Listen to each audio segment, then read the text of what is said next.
Kinausap nila Toto ang punong guro na agad namang pumayag alang-alang sa paggaling ni Ikoy. Ngayong matagpuan na nila Toto ang punso, desidido ang binata na tapusin ang paghihirap ni Ikoy. Agad nila itong ipinaalam kay Aling Susan.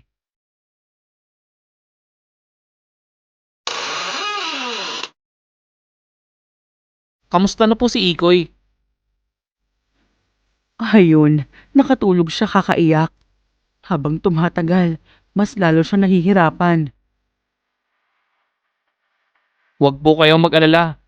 Malapit na pong matapos ang pagdurusa ni Ikoy. Pero paano kapag hindi pumayag yung nuno? Paano kapag magkamali kayo ulit? Huwag po kayong mawala ng pag-asa, Aling Susan. Sa may kapal po kayong manalig. Huwag po sa amin. Saka, walang imposible sa kanya. Basta, tatagan nyo lang inyong pananampalataya. Pasensya na kayo. Hindi ko kasi kinakaya sa tuwing nakikita kong nahihirapan ang anak ko. Kinagabihan, wala lang inaksayang panahon pa sila Toto. Sa pahintulot ng punong guro, ay nagtungo sila Toto sa bakuran sa bandang likod ng eskwelahan. Pero, paano nga kapag nakapagmatigasan yung nuno? Ano nang gagawin natin, Toto? Eh di, pakuluan siya nang lumambot. Oo naman eh. Seryoso ko. Seryoso din ako, Bong. Hindi ako papayag na bumalik tayo sa Negros nang walang nangyayari sa misyong ito. Hindi na lang umimik si Bong. Kapag ganoon na kasi ang itsura ni Toto, ay talagang seryoso na ito. Nang marating nila ang punso, ay inilapag na nila ang dalang prutas. Sa tingin niyo ba, madadala niyo ako ng prutas na nek niyo? Kinabukasan ay muling tinungo nila Toto ang punso. Laking gulat nila sa sinabi ng janitor na hindi na wala ang prutas na alay nila para sa nuno. Toto, hindi kaya nagkamali tayo? Baka naman wala talagang nuno dyan. Alam kong nasa tamang lugar tayo, Bong. Narinig mo naman yung sinabi nila, ma'am. Kailangan lang nating antayin lumabas yung nuno. Kinagabihan, matapos dalhin ng manok at bigas, ay matyagang nagmatsyag sila Toto mula sa katapat na classroom malapit sa punso.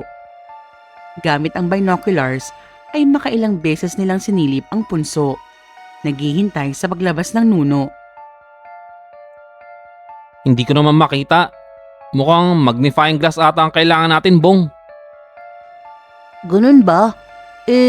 Baka kailangan may third eye para makita yung nuno. Actually, ngayon ko lang aaminin to. May third eye ako, Bong. Hindi nga. Oo, kanina pa nga nakangiti yung nasa tabi mo sa kaliwa. Totoo naman kahit kailan ka talaga. Muling nag-asaran ng dalawa hanggang kapwa sila natigilan dahil sa kakaibang paglamig ng hangin. Maingat silang lumapit habang nakatingin sa kanilang binoculars. Kita mo na yung mga kutong lupa. Ayaw pa rin tumigil. Pero, sayang din naman ang mga ito. Makain na nga. Narinig mo yung sinabi ng nuno? Kutong lupa? Samantalang siya nga ito yung kailangan ng microscope para lang makita. Tatamaan talaga to sa akin. Relax ka lang, Toto. Alalahanin mo. Kailangan nating tulungan si Ikoy. Mabuti naman at naibigan mo yung dala namin. Akala ko hindi mo natatanggapin. Ano ka mo? Teka, nakikita niyo ako? Malamang, mukhang nabusog ka nga sa dala namin eh. Nagkakamali kayo. Hindi ako kumain ng mga yon. Anong hindi? Ayan oh, may balahibo pa ng manok sa bibig mo. Bakas sa mukha ng nuno ang saglit na pagkabalisa, ngunit kaagad din itong nakabawi. O ano ngayon? Kung ako nga yung kumain ng mga yan, nag-iwan kayo ng pagkain sa teritoryo ko. Malamang, kakainin ko yan. Kung sa bagay, may tama ka nga nuno. Siguro naman alam mo kung bakit kami nag-aalay. Ay, Alay ba yun? Yun na yun? Ano ang akala niyo sa akin? Cheap? Pigilan mo ko, Bong. Titirisin ko tong kutong lupa na to. Ano ka ba, Toto? Mais ka nga. Sige ka, kapag nabulyaso to, baka matuluyan na si Ikoy. Hay, pasalamat niyang kutong lupa na yan. Kung hindi, baka kanina ko pa sinawsaw sa kalamansi at toyo. Parang gusto kong kumain ng inihaw na nuno. Ano ka mo? Para may binubulong ka pa ata dyan. Ah, wala po. Hindi ko alam. Mga gwapo pala ang mga nuno, ano? Wika ni Toto na medyo nakangiwi ang mga labi. Napangiti naman ang nuno habang hinihimas ang kanyang balbas. Kailang mga tao masyado kayong matatakotin. Hindi naman lahat ng mga lamang lupa ay dapat katakutan. Hindi naman sa pag-ano marami din naman kaming bukod sa gwapo ay mababait din. Nagkatinginan ang magpinsan. Kanina pa pigil na pigil sa pagbulalas ng malakas na halakhak. Sinamantala din iyon ni Toto para kumbinsihin ng nuno na tanggalin ang parusang ibinigay nito kay Ikoy. Tama. Ewan ko nga ba sa mga ibang tao. Hindi sila maniwala na may ginantuang puso ang mga gaya mo na kaya magpatawad at kayang alisin ang mga parusa. Lalo na't sa mga walang kamuwang-muwang na bata, hindi ba? Oo naman. Sino ba naman ako para hindi magpatawad? Aha!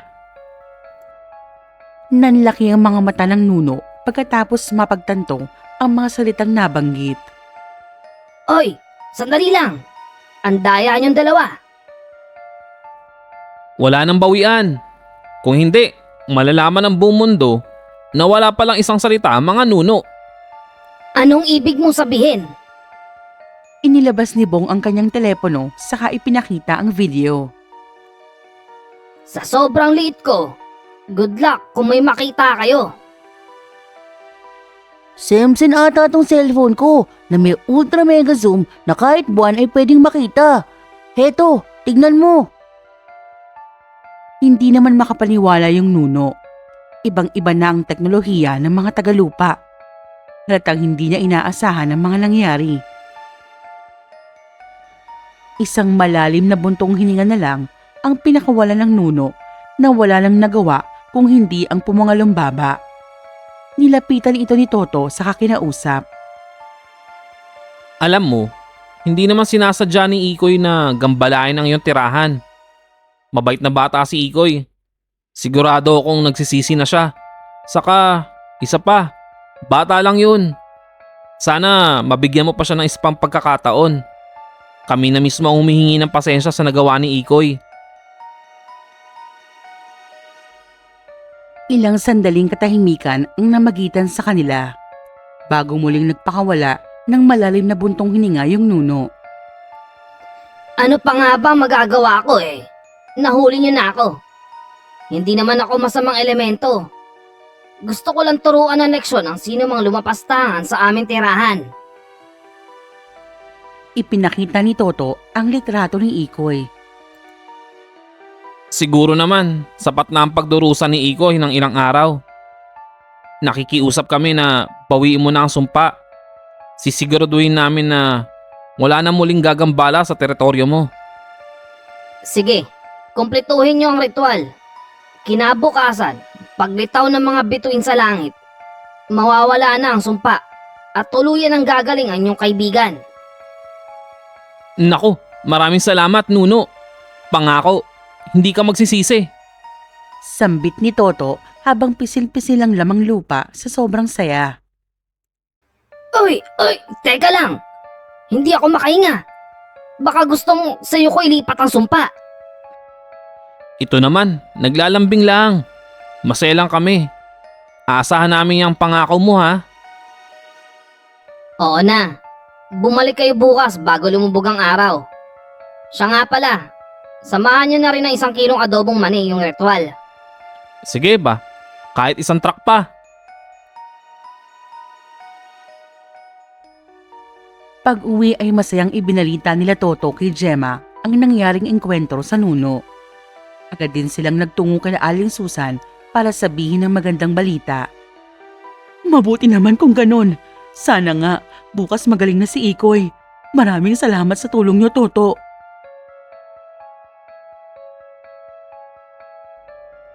Kinabukasan, gaya ng napag-usapan ay nagtungo sa punso sila Toto. Dala ang 1 kilong mani ay sinimula na nila ang ritual. Matyagang naghintay sila Toto hanggang makatanggap sila ng tawag mula kay Aling Susan. Hello, Kuya Toto. Maraming salamat po. Magaling na po ako.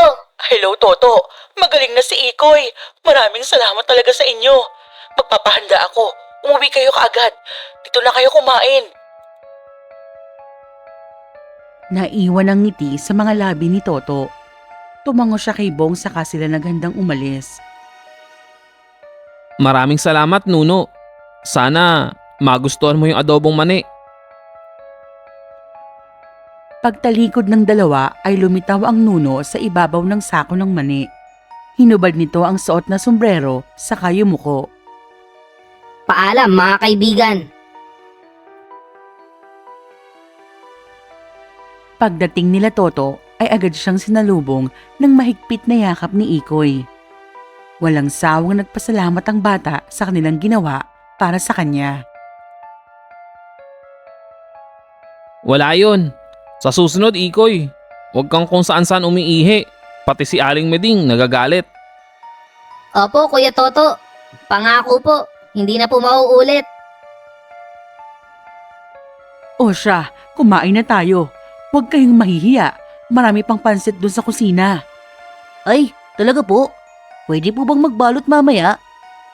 Ikaw talaga, Bong. Basta pagkain. Marami pa raw eh. Kesa naman masayang. Oo naman, pwedeng magbalot. Sige na, kumain na tayo. Hetong Shanghai. Ayos, busog na naman si Bong.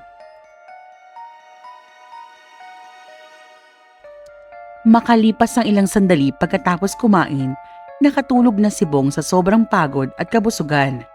Kaya naman naiwan ito sa may sala nila Aling Susan. Humingi naman ng paumanhin si Toto bago sila umalis. Habang naglalakad sila Toto at Gemma, ay muling naalala ni Toto ang tungkol sa pinaplanong salo-salo sa mga taga roon. Baka hindi na matuloy, Toto. Napahiram ko na kay Aling Susan yung pera sana nung nagpa-ospital si Ikoy. Huwag kang mag-alala. Akong bahala sa gastos. Sabihan mo lang kami ni Bong kung anong kailangan namin gawin. Kailan mo pala balak? Talaga? Naku, nakakatuwa naman. Sa makalawa siguro. Tamang-tama rin yun para ipagdiwang ang pagaling ni Ikoy. Toto, pasensya ka na nga pala ah. Pasensya saan? Kasi alam kong bakasyon ang ipinunta nyo rito sa Maynila. Pero naistorbo ko pa kayo. Nako, wala yun. Tungkulin talaga namin ang tumulong. Saka, ikaw naman talaga ang pinunta ko dito. Agad na pinamulahan ng mukha si Gemma sa narinig. Bumilis din ang kabog sa kanyang dibdib. Oh, bakit ka bigla natahimik?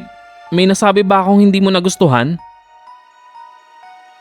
Wala. Wala naman. Ano nga pala yung ibig mong sabihin na dahil sa akin kaya kayo nandito? Yun ba? Siyempre, baka nalulungkot ka at namimiss mo na ang kagwapuhan ko. Kaya lumabas kami dito. Ikaw talaga, puro ka kalokohan. Marami kayang gwapo dito sa Maynila. Alam ko, pero iba pa rin ang taglay na kagapuhan at karisma ng isang Toto, 25, ang gwapong aswang hunter sa Negros. Bigla namang nagring ang telepono ni Toto, kaya namang nauna nang pumasok si Gemma. Sino naman kaya ang tumatawag ng gantong oras kay Toto? Aba, pangiti-ngiti pa yung loko. Sambit ni Gemma habang nakasilip sa may bintana. Halos magkakalahating oras pang nanatiling nakasilip si Gemma nang biglang pumasok si Toto. Uy, Anong ginagawa mo dyan sa may bintana? Aha? Oo, wala. Nililinis ko lang. Ang dami na palang agiw. Bukas na yan. Kung kailan gabi, saka ka naglilinis. Ikaw nga gabing-gabi nakikipaglandian ka pa. Ano yun? Wala.